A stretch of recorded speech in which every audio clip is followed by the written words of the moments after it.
Today on Smackey's Garage, we're going to be replacing the mirrors on my F-150 because a Dodge Ram coming flying down the lane next to me with giant mirrors decided to take the driver's side mirror off. It's a good time for us to upgrade to the new style of Boost Auto tow mirrors, which we're going to do in this video. We're going to go ahead and we're going to do a full install, then we're going to do a review after using them for a few weeks. So let's go ahead and let's get into it. So these are the older style Boost Auto tow mirrors, and they're the ones that I'm replacing. So I've actually been very happy with them, except for the fact that they took a nice big shot and were damaged. Now, with them, I mean, they're very nicely made. The cover over here was damaged. You know, the glass piece up here popped off and broke on the road. I think one of the things that surprised me is they didn't actually rip off the truck. They're a really well-made mirror, which is why I'm replacing them again, and we're going with the new style from Boost Auto. So let's go ahead and let's take a look at those before we get them installed. All right, so here's a mirror that came from Boost Auto. I get to actually take this off. We'll leave this on for now because I want to make sure that these don't get damaged before I put them on the car, but they do look similar to the ones that I'm replacing. They're definitely a lot heavier. Now the features that came to mind, so these are actually power extend and power fold. And I can right away tell that they're definitely heavier than the ones that I took off. So I'm excited to see how those features work and how it all integrates just with the stock truck. Now these mirrors are significantly upgraded from my previous mirrors. My previous mirrors, all they had was the running lights and the signal wire that comes to it. For these, they have power extension, they also have power fold, and it's all supposed to seamlessly integrate with the current truck setup, so you don't need to drill any holes, you don't need to make any modifications. We're gonna go ahead, we're gonna test that out and see how well that feature actually works. Now, one of the first things I have to do is to make sure that I take off the negative battery terminal here because I wanna make sure that any of the electronics don't get screwed up while I'm working on the truck. So I'm gonna go ahead and just quickly remove this. Now with that off, we can go ahead and start taking the truck apart. Now, I have had this truck apart before. I've had the boost mirrors on it before, so it's really just, I know what needs to come apart because I've done this before. Now, this here is just pressed in by trim clips. You can easily take it off, and then it just falls out. So these extra wires here were from the mirror that I had that was damaged. I just plugged my previous mirror wires back in and was able to go back to the OEM one. But now we're gonna go ahead and we're gonna fix this. You can see I still do have the signal wire here, which I'm going to make some modifications to get everything to work. But I'm going to go ahead, I'm going to take this off and I'm going to go ahead and put the new mirror on. And then to take this off is just 1, 2, 3, and 4, and it should just pop right out. I probably should have one of the things I'm going to recommend, it's lower the window before you take your battery off because it makes it easier to hold it off and not drop it while you're taking it apart. Then it's probably held in by a clip, so you can just pull it and it comes right out. But you can see that's why it's important to have the window open. There we go. It is a heavy mirror, so get some help if you can't do it yourself. One of the things you want to know while doing it yourself is you want to make sure that all the wires come through, nothing gets pinched, and they're all on this side. All right, now that we have the mirror in place and the wires are through, we're gonna go ahead and take off this door panel here so we can access the wiring, make the wiring changes that we need and to clip in, and then we're gonna move over to the passenger side. So the first thing we're gonna remove is this panel here, and then we're gonna go ahead and remove this little black panel underneath to get to the screws that we need to take this panel off. It's relatively simple, as long as you have some of the right pry tools. Now the right pry tools are necessary to make sure you don't damage anything. So make sure you get something that's meant for this and you don't use like a screwdriver. And a tip, always go in from the bottom because if you do end up scratching something, you won't be able to see it, or it won't. You'll know it's there, but it won't bother you as much. Okay, now with that off, we're gonna move to the one down here. It's the same thing. Now for these, the way that I like to take them off is I like to take a tool like this. So I'll link this in the description. I go in from the side over here, and then I rotate it around from the top, and then I pull it out. That's what I found has been the easiest to get this specific one off, because you have not only the pins here at the top, but also the 2 at the bottom. Now with those off, you can see the bolts you need to remove. There's 1, 2, 3, 4, 5. There should be 2 at the bottom under here. Now the bottom ones down here are 7 millimeters. And after that's off, you should be able to lift this up and take it off. There'll be some clips on it, so you are gonna have to separate it. You don't need to do it as hard as I do, but I've done this a few times now. Now to take this off, there's gonna be a tab all the way underneath here. You can see that little black tab where my thumb is. When you depress that, that'll just pop right out. Yeah, I'm gonna pull this tab back. And it comes right out. Then we have the panel off. Now on this panel, you can see the blue wire that I've run before. So that one is for the daytime running light option. So I don't need to do that. I'll probably just need to cut and splice into this. But overall, everything should be good. So now what I'm gonna do is we have to work up here and with the new module. So let's go ahead, get everything ready to come in here and do that. So now we're gonna take out the main connector here. So this is the driver's side door module.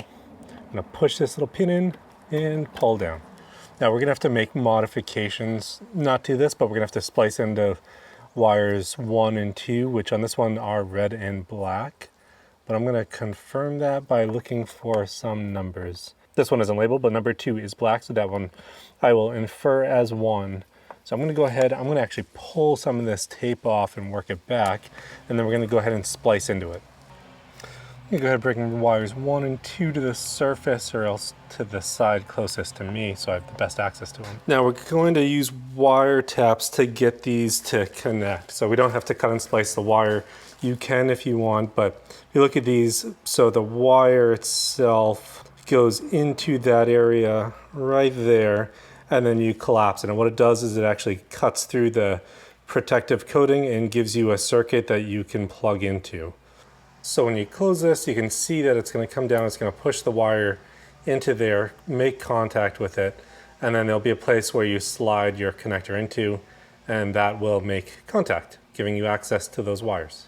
Now this is as simple as putting it over the red wire. On mine it's red, double check on yours, whatever is in pin 1. And then you're going to close it. And after you close it, it'll cut right into it.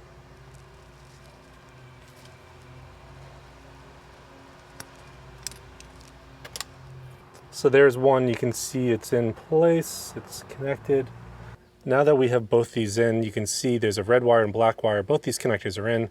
We're gonna go ahead and we're gonna push the cables on from the driver's side harness. All right, now we're gonna have 2 different modules with wires on them that we're gonna be working with.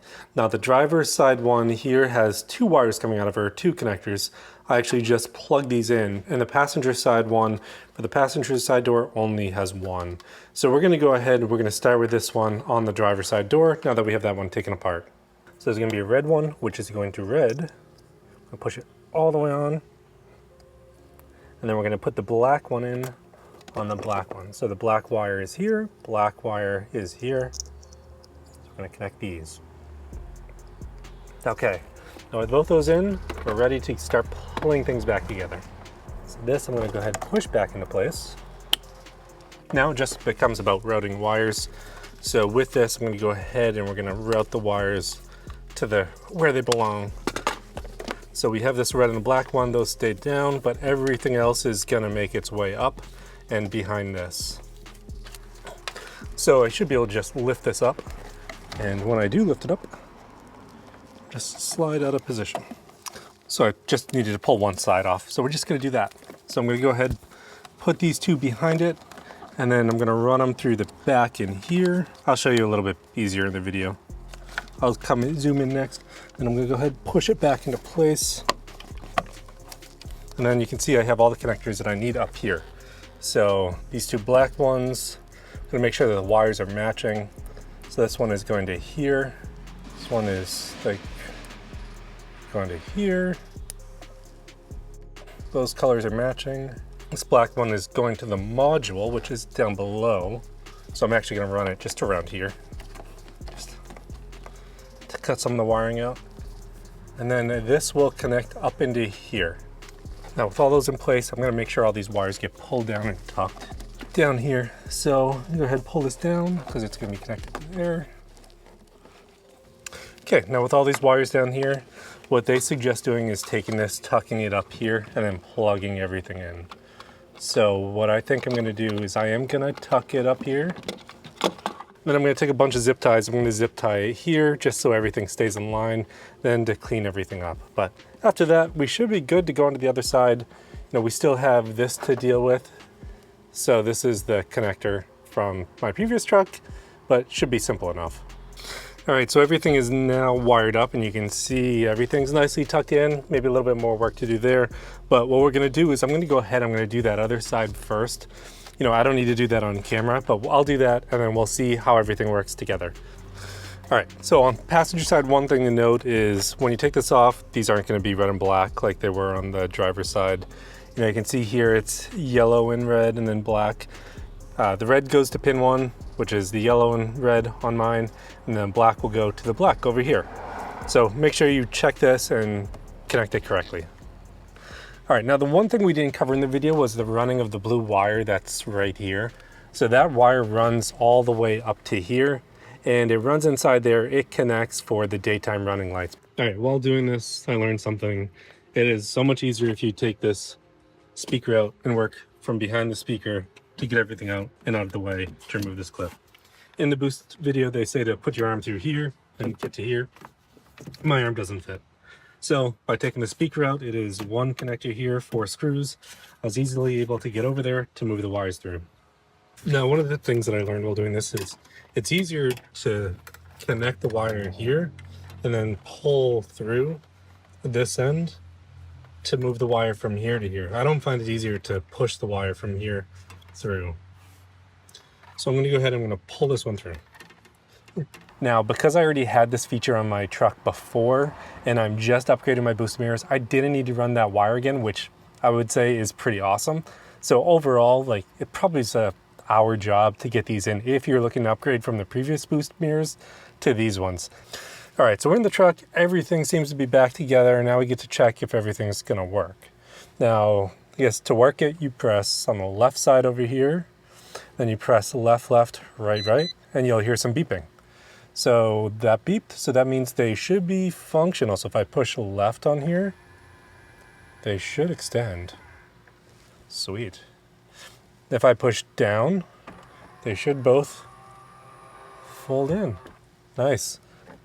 So they can both fold in and out on both trailer mode and normal mode. Very cool how simple it is to install these and get all the features without having to make really any modifications to your truck, touch the computer or anything. It's just tapping into some certain wires and then you get full functionality of a higher end truck. Now we're gonna go ahead, I'm gonna use these for a week. I'll give you a review. I got some towing to do, I got some projects to do, so I will let you know how they're holding out. But as my last ones held up, I'm expecting these ones to hold up pretty well. So let's go ahead and jump to a few weeks from now. So I've been using these tow mirrors for the past week and I've been extremely happy with the way that they've been performing.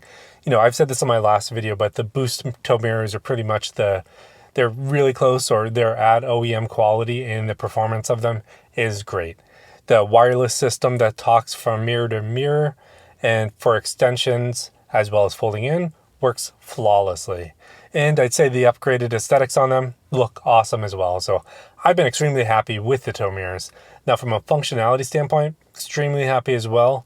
When I was using the tow mirrors in close parking lots, I can turn them in. And pretty much every time that I park the truck, I end up putting them in because I've been noticing that people do hate your tow mirrors more often than you probably know. I've seen some damages, some scuffs to my previous ones, just because they're sticking out a little bit. So having them folded in makes them a lot safer, and it's a lot more convenient to fold them in because they're motorized, and I find myself pretty much turning them in anytime I park the truck, which is something that I wasn't doing previously with my last set of mirrors. Now for the tow mirrors, there's so much more visibility with these than there are the standard mirrors. I can never go back to the standard mirrors. I was running a standard mirror for about a week until I got these in on my truck, and after I did, you know, I don't want to run the standard mirrors anymore. So I've been really happy with these and really excited to get to use them. It's made my life a lot easier now that I can bring my tow mirrors in and everything is fully motorized. From the extension motor standpoint, I haven't used it that much. I've played around with it, but I haven't had to tow a big trailer yet. I typically tow my snowmobile trailer, which requires them, but it's summer here and there's no snow, so haven't had to do that. But I can see it's going to make my life much easier to extend them in and to extend them out, and a lot more convenient.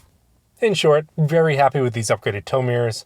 They are a big step up to have these features on them of extension and folding, it being motorized. Thanks for tuning in this week on Smacky's Garage. I'll see you next time.